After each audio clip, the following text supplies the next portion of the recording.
सतगुरु के साजी निवाजी प्यारी साध संगत जी, प्यार और सत्कार से कहना धन निरंकार जी। अपना बना के तूने एहसान कर दिया है, ये तेरा शुक्रिया है, ये तेरा शुक्रिया है। सच्चे पातशाह आप जी का हम बार बार शुक्राना ही करते हैं कि सच्चे पातशाह आप जी ने हमको अपना बनाया है और हम पर बहुत बड़ा एहसान किया है।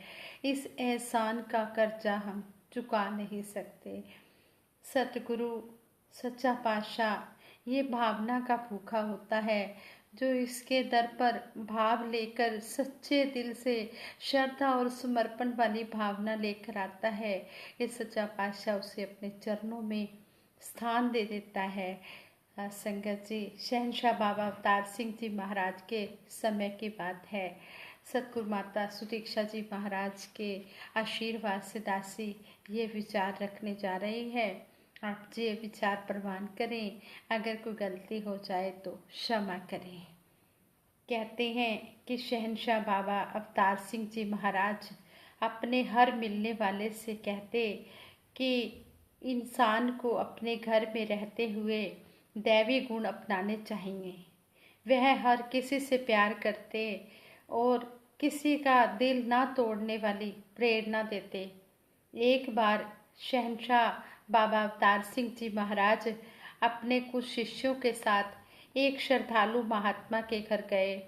वह श्रद्धालु महात्मा धन दौलत से बहुत ही निर्धन था, लेकिन उसमें सेवा का बड़ा उत्साह था, सेवा करने की बड़ी लगन थी। उसने आग्रह किया कि सब आए हुए सज्जन उसके घर आएं और भोजन करके जाएं। उस महापुरुष ने ये बात जब संतों महापुरुषों के आगे रखी तो शहंशाह जी ने उस श्रद्धालु महात्मा की यह बात खुशी खुशी मान ली। पर उनके साथ आए अन्य सज्जन कुछ विशेष खुश नहीं थे, क्योंकि वह महात्मा धन दौलत से गरीब था। इसलिए उन्हें लग रहा था कि आज भोजन का स्वाद नहीं आएगा। वह निर्धन श्रद्धालु महात्मा बड़ा खुश हुआ कि मेरे घर में शहंशाह बाबा अवतार सिंह जी महाराज आ रहे हैं और भी सतगुरु स्वरूप महात्मा मेरे घर में आ रहे हैं। उस महात्मा ने मार्केट जाकर अपनी स्थिति के अनुसार अच्छी अच्छी सब्जियां खरीदी। उन दिनों मंडी में खरबूजा नया नया आया था। महंगे होने के बावजूद भी उसने 2-3 खरबूजे खरीद लिए। उस समय खरबूजे शुरू में आए थे, नए नए आए थे तो महंगे भी थे। तो महंगे होने के बावजूद भी उस महात्मा के मन में भावना थी कि मैं खरबूजे भी महात्माओं के लिए, शहंशाह जी के लिए लेकर जाऊं। घर वालों ने बड़े ही प्यार से श्रद्धा भाव से भोजन तैयार किया, लंगर तैयार किया। समय होने पर सबको बड़े प्यार के साथ श्रद्धा पूर्वक लंगर कराया गया। अंत में उस श्रद्धालु की पत्नी ने बड़े प्यार से एक खरबूजा काट कर जो पीसी थे वो एक प्लेट में सजाए और शहंशाह जी के आगे और भी जो शहंशाह जी के साथ महात्मा थे उनके आगे रख दिए। शहंशाह जी ने प्लेट में से एक पीस उठाया और जैसे ही खाया तो प्लेट को एकदम अपने पास खींच लिया। वह एक के बाद एक पीस खाने लगे। लगता था, दूसरों को देखने वालों को लग रहा था कि जैसे शहंशाह जी को इस खरबूजे में बहुत ही स्वाद आ रहा है और शहंशाह जी ने सारी प्लेट ही खाली कर दी। उस प्लेट में से उन्होंने किसी को भी एक भी पीस लेने नहीं दिया। उनकी इस बेसब्री पर साथ बैठकर खाना खाने वाले महापुरुषों को बड़ा ही आश्चर्य हुआ। इस दौरान परिवार वालों ने अन्य मेहमानों के सामने भी एक और खरबूजा काट कर रख दिया था। खाना खत्म करके सब चलने के लिए तैयार हुए। वह निर्धन महात्मा किसी काम से रसोई घर की तरफ गया और अगले ही पल घबराया हुआ वापिस लौट आया। उसने आते ही शहंशाह जी के चरण पकड़ लिए और अपनी भूल के लिए माफ़ी मांगने लगा। वास्तव में जब वह महात्मा किचन में गया था, वहाँ सबसे पहले काटे गए खरबूजे की एक पीस पड़ी हुई थी। जो सबसे पहले खरबूजा काटा था, उसका एक पीस पड़ा हुआ था। प्लेट में सजाते समय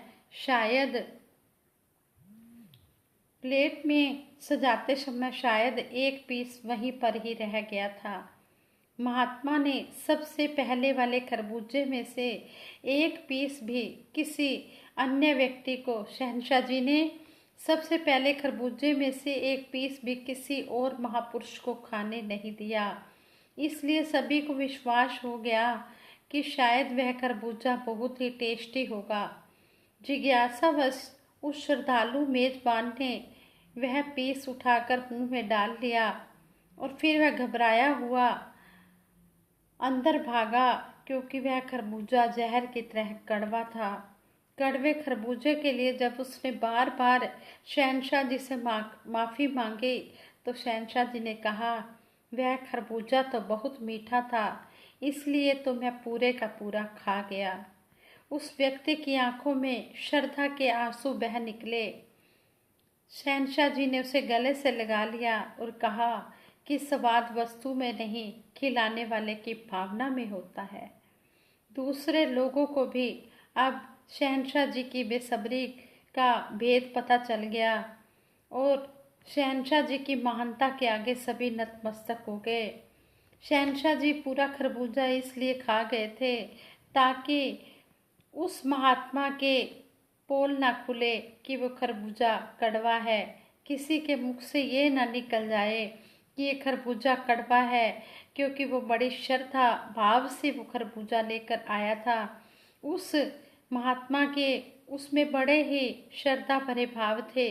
कहीं उस महात्मा को ये पता लग गया कि ये खरबूजा कड़वा है तो उसकी भावना को ठेस ना लग जाए और कोई महात्मा ये ना बोल दे कि ये खरबूजा कड़वा है और उस श्रद्धालु के उत्साह को धक्का ना लगे। संगत जी, दूसरों की खुशी के लिए किस तरह उनके पर्दों को ढकते आए, किस तरह उनकी लाज बचाते आए संतों महापुरुषों की। ऐसे थे हमारे युग पुरुष शहंशाह बाबा अवतार सिंह जी महाराज, जिनसे प्रेरणा लेता हुआ निरंकारी मिशन आज विश्व भर में मानव धर्म का प्रचार कर रहा है। ऐसे ही सतगुरु बाबा हरदेव सिंह जी महाराज की बातें भी सभी ने सुनी हैं कि सतगुरु बाबा हरदेव सिंह जी महाराज किसी के घर में चरण डालने गए तो वहाँ पर उन महापुरुषों ने खाने में खीर भी बनाई हुई थी। तो जिस तरह ही बाबा जी के आगे खीर का भोग लगाया गया तो बाबा जी ने देखा, खीर जब खाई तो बाबा जी पूरी की पूरी खीर ही खा गए, जितनी भी वहाँ पड़ी थी, किसी और को खाने ही नहीं दी जो और महापुरुष थे। तो सभी महापुरुष हैरान रह रहे हैं कि सतगुरु बाबा जी सारे ही खीर खा गए हैं, हमें तो बिल्कुल मिली ही नहीं है, लगता है ये कुछ ज़्यादा ही टेस्टी होगी। वैसे बाबा जी ऐसा करते तो नहीं थे, सभी को बांट कर ही देते थे, लेकिन आज पता नहीं ऐसा क्या हुआ।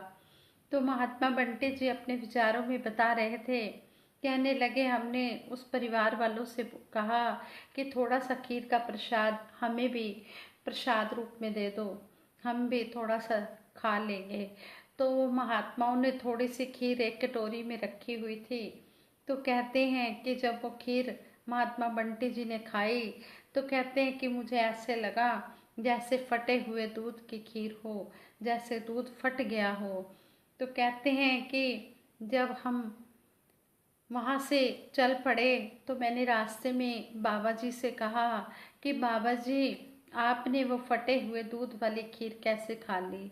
तो आगे से बाबा जी कहते हैं वो फटे हुए दूध की खीर नहीं थी, उस खीर में उस बच्ची का श्रद्धा भाव था जो बार बार कह रही थी कि मेरे को पता था कि आज मेरे घर में आप आ रहे हो, आज महात्मा आ रहे हैं, आज मेरे सतगुरु आ रहे हैं, इस खुशी में मैंने खीर बनाई है और इस खीर की रेसिपी के बारे में कभी अपनी बुआ से पूछ रही हूँ, कभी मौसी से पूछ रही हूँ, कभी अपनी दादी से पूछ रही हूँ। मैंने जगह जगह हर एक रिलेटिव को फ़ोन करके पूछा कि ये खीर कैसे बनानी होती है।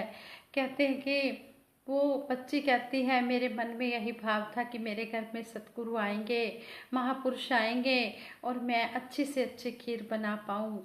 तो बाबा जी कहते हैं कि उस बच्ची के श्रद्धा भाव था उसमें, उसमें कितनी उसकी लगन थी, कितनी उसकी श्रद्धा भावना जुड़ी हुई थी। अगर उस समय ये बोल दिया जाता कि खीर खट्टी है तो उस बच्ची के दिल को बड़ी ठेस लगनी थी। इस तरह सतगुरु बाबा जी ने किस तरह उस बच्ची की भावना को श्रद्धा से किस तरह उस बच्ची में उत्साह भरा और वो खीर खा ली और उसकी लाज बचाई, ताकि कोई और महात्मा ना खा ले और ये ना बोल दे कि ये खीर तो खट्टी है या फट गया है दूध, कहीं उस बच्ची की भावना को ठेस ना लगे। इस तरह कहते हैं कि सतगुरु श्रद्धा भाव के भूखे होते हैं। जो श्रद्धा भाव से सतगुरु को बुलाता है, ये सतगुरु उसकी भावना को परवान कर लेता है। ऐसे ही कहते हैं, एक बार, ये बात तो सभी ने ही सुनी है, ये कोई नई बात नहीं है। कहते हैं कि एक बार सतगुरु बाबा हरदेव सिंह जी महाराज किसी के घर में चरण डालने गए और महात्मा भी बाबा जी के साथ थे। कहते हैं कि उनके सोफे में कोई कील लगी हुई थी और वहाँ वो कील बाबा जी के हाथ में लग गई और बाबा जी वहाँ से नैपकिन उठाते और अपनी फिंगर पर रखते और फिर जो फिंगर से ब्लड निकलता वो नैपकिन से वो साफ करके उसको पॉकेट में रखते जाते। काफ़ी सारे नैपकिन बाबा जी ने इसी तरह रखे कि ताकि किसी को पता न लगे कि उंगली, बाबा जी की उंगली में कील के कारण चोट लग गई है। कहीं वो महापुरुषों को ये पता लग गया कि सोफे में कील लगी हुई थी और उसकी वजह से बाबा जी को ये उंगली में चोट लग गई है, खून आ गया है और उनकी भावना को ठेस न लगे। तो कहते हैं कि जब बाबा जी के कपड़े वॉश होने लगे तो महात्मा बंटी जी कहते हैं उस समय देखा बाबा जी के कुर्ते में से टिश्यू पेपर निकल रहे हैं। फिर बाबा जी से पूछा गया, बाबा जी ये ब्लड कैसा?